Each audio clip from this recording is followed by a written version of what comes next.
So can I get a whoop if there's any dreamers out there today? Woo. So about 30 years ago, while I was in seminary, I had this experience early in the morning. It was on Cape Cod on the East Coast. Gorgeous, gorgeous, misty morning, sun just coming up. The sound of the waves, hypnotic, in and out, and it was almost as if I could begin to feel every separate grain of sand on that beach. And as I breathed there, as I listened and watched and saw, this amazing sense of the oneness of the universe kind of just filled me. It was like this transcendent experience, what I sometimes call the sense of the holy wow. Yeah, can you say that? Holy wow! The self just seemed to melt away. It was something that the great Unitarian Ralph Waldo Emerson called the soul of the whole. And I swear I could feel the entire interconnected web of all existence. It was pulsing in me. I was part of it, but separate from it. And really, truly, it felt as if the entire world was one. Was it real? Or had I imagined it? Was it just a figment of my imagination, my longing for something like that to be true? So I went to my spiritual director and I asked, what if I just imagined it? And she replied, so what if you did? What if it was your imagination? She said. Then she said something I've never forgotten. She said, I consider imagination to be an addition to our five senses, that there's seeing, hearing, touch, taste, and smell. For some people, they believe there's a sixth sense, which is intuition, or that sense of inner knowing. And then my spiritual director said, and the seventh sense is imagination. She said the power of imagination, which is our theme for the month this week in worship, she said the power of imagination offers us three great gifts. First, imagination allows us to have an experience that our rational mind is unable to access. But that doesn't mean it isn't real in an energetic way, on a spiritual level. Two, imagination is also the source of our creativity. Every dance, song, symphony, book, poem, film, play, architectural plan, mechanical invention, business proposal, clothing design, painting, sculpture, floral arrangement, garden, recipe, tattoo, it all begins in someone's imagination. It's something imagined that our human creativity then makes into reality. Third, she said, imagination is our ability to conceive of the yet to be. Imagination is the source of our vision for the future. Could you say that one with me? Can we say it together, that third one? Imagination is our ability to conceive of the yet to be. Imagination is the source of our vision for the future. Dr. Martin Luther King's I Have a Dream speech imagined a future where, quote, one day, down in Alabama, with its vicious racists, with its governor having his lips dripping with the words of interposition and nullification, one day, right down in Alabama, little black boys and little black girls will be able to join hands with little white boys and little white girls as sisters and brothers. I have a dream. Dr. King's imagination. Project 2025 also imagines a future. You may hiss here if you wish. A future where, and I quote the BBC, presidential powers expand till the entire federal bureaucracy, including independent agencies such as the Department of Justice, will be placed under direct presidential control. You may hiss if you wish. That imagined future also includes making white Christian nationalist values the law of the land, complete with suppression of free speech, complete control over women's bodies, assault against education and science, and so much more. Hissing again is welcome. John Lennon also imagined a future, one he captured succinctly in his song Imagine. Lennon wrote Imagine in March of 1971 at the height of the Vietnam War. He described the song as an ad campaign for peace. How appropriate it is that we're exploring this song today as we mark the 50th anniversary of the end of the Vietnam War.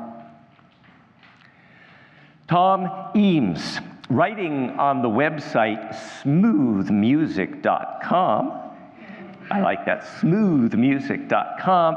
He says, Imagine cemented Lennon as a songwriting genius in his own right following the breakup of the Beatles the year before.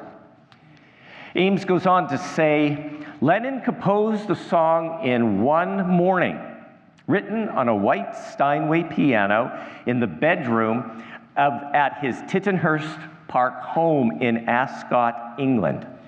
Yoko Ono watched on as he composed the melody, chords, and most of the lyrics, and nearly completed the whole song in one short writing session.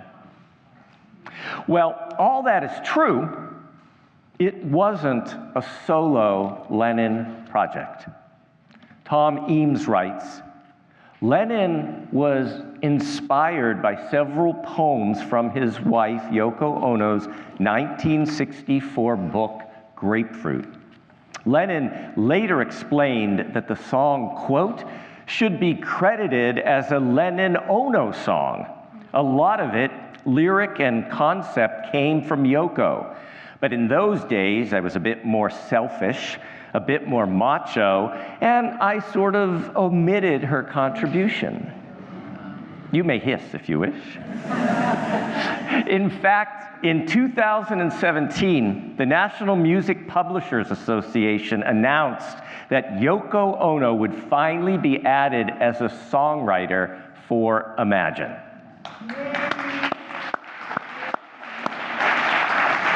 I learned this only this week, and this sermon should have been entitled, Imagine Yoko Ono and John Lennon's Vision of a Better World. There was another influence on the song's creation, Christianity. Tom Eames remembers Lennon had also been given by Dick Gregory a Christian prayer book, which also inspired the main concept of the song. He then quotes Lennon, the song puts forth the concept of positive prayer. If you can imagine something and pray for it, you can make it a reality. So, thanks to Yoko Ono and the Christian practice of positive prayer, let's jump into the lyrics of Imagine. Imagine there's no heaven. It's easy if you try. Now, this first line was shocking to conservative Christianity, and people just recoiled. Go online and look at some of the comments people type about this song. This was more shocking than John Lennon's saying that the Beatles were more popular than Jesus Christ. And for many conservative Christians, it undermined a core foundation of traditional Christian teaching. Now, this is in no way to disparage anyone who has a belief in heaven. I honor that. Some of us here have that belief. But Lennon wrote, and Oko wrote these words, "Imagine there's no heaven. It's easy if you try." And that raises a question. What's the purpose of life if it isn't to eventually get into heaven? What then becomes the purpose? And then he goes on to shake things up, and she goes on to shake things up a little bit more. They write together, "No hell below us, above us, only sky." So if you don't have hell, you don't have othering. You're not breaking people apart and labeling some as good and some as bad, some as chosen and some as damned for all time. If you don't have hell, you live into the truth that punishment and fear should not be our worldview. The Universalists traditionally taught that if there is a God, that God is a God of love. And your human infinite unskillfulness, wrongdoing, or sinfulness could never be bigger than God's infinite love. In the end, all would be reconciled to the love from whence they came. The true reality of the universe was universal love for all. Then they wrote, "Imagine all the people living for today." So at first, I got to admit that bothered me. That sounds a little selfish. Instant gratification. Living for today only is a driving force of climate change. So I tried to look at it a different way.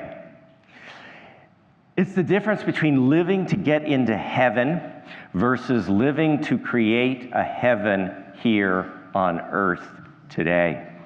The focus is not on a future afterlife, but the focus is on this life and how we are living now, caring about the impact of the now, how we are living, caring for others and our planet, justice and equity for those who've been marginalized, living with kindness and compassion in the here and now.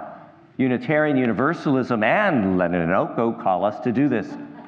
I love this quote from the Unitarian Universalist minister, Katie Norris. And if we could, yeah, there it is. "My faith is so important to me because it speaks of salvation in this life, through knowing you are loved just the way you are, and discovering who you are and your place in the universe so you can live out your purpose in life." Yeah. Then Ono and Lennon say, "Imagine there's no countries. It isn't hard to do, nothing to kill or die for." They're telling us that borders are artificial. They're human-made. That it's about power and greed, separation and division. Ono and Lennon call us to build bridges rather than walls.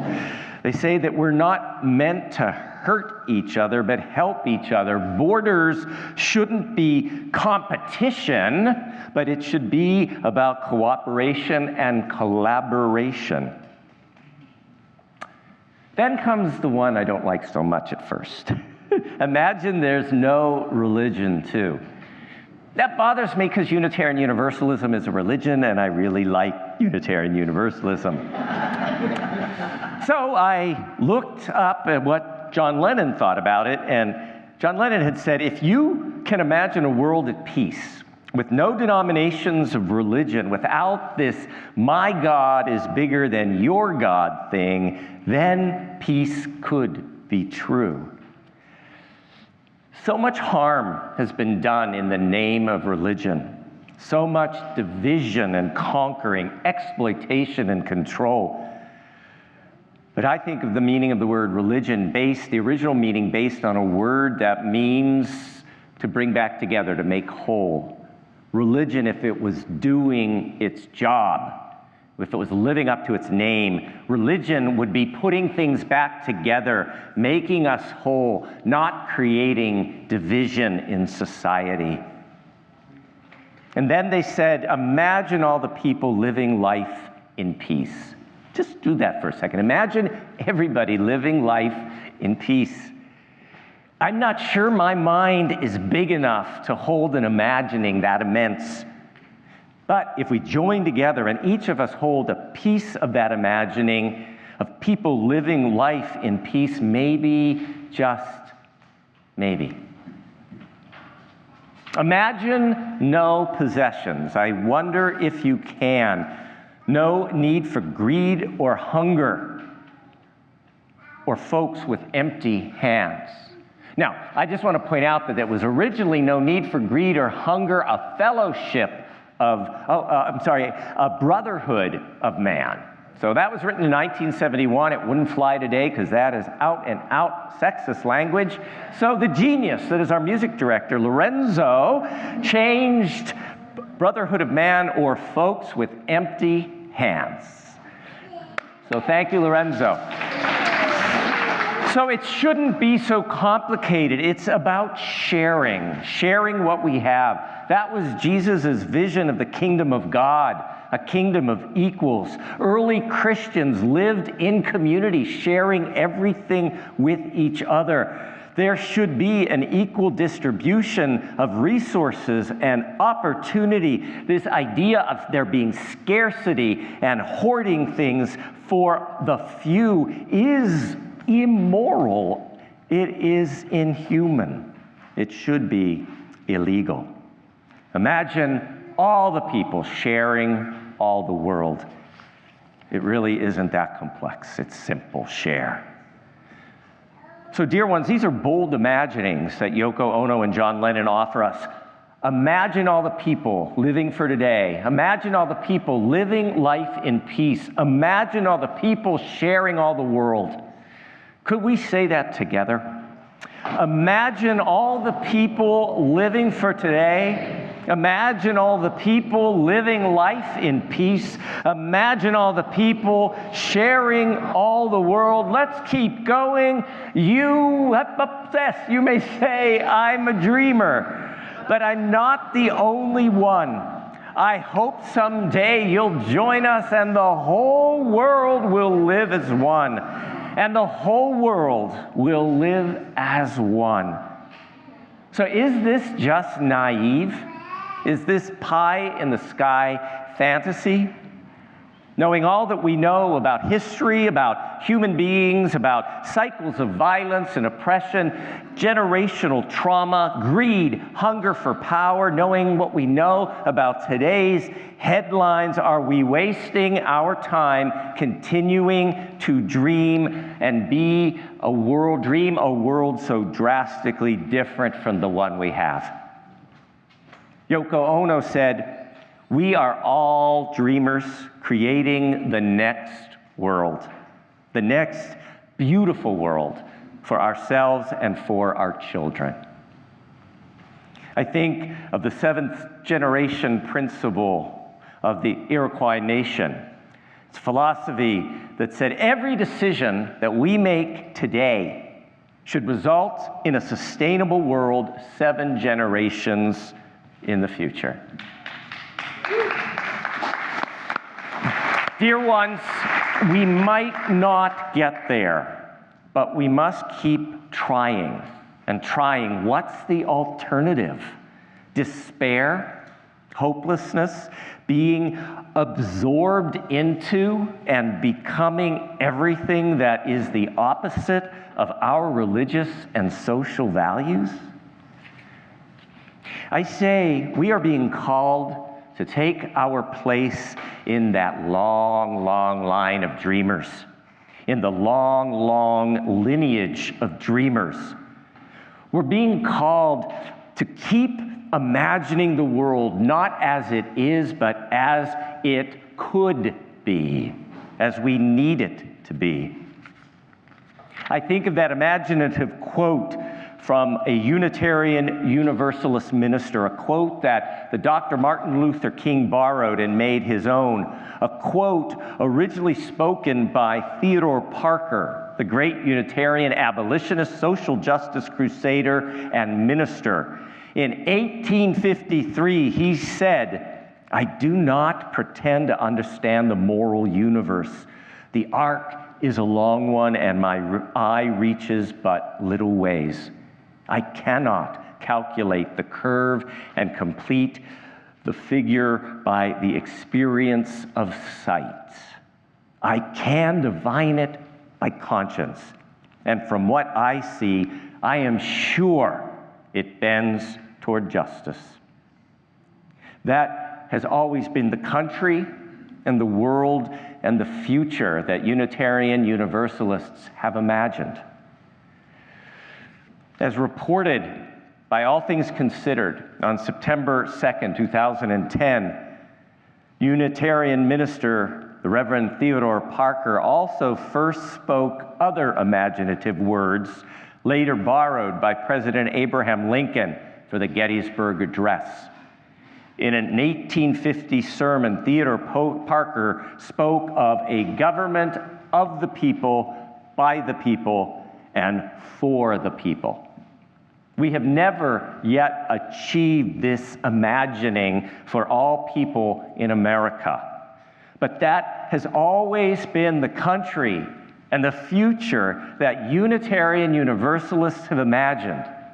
Even now in 2025, as we are being led farther and farther from a government of the people, by the people, and for the people, this is the country and the future we imagine creating. One that offers liberty and justice for all, not just a favored few. Let's join together. You may say I'm a dreamer, but I'm not the only one. I hope someday you'll join us and the world will live as one. And the world, the whole world, will live as one. Que así sea, bendito sea. May it be so. Blessed be. Amen.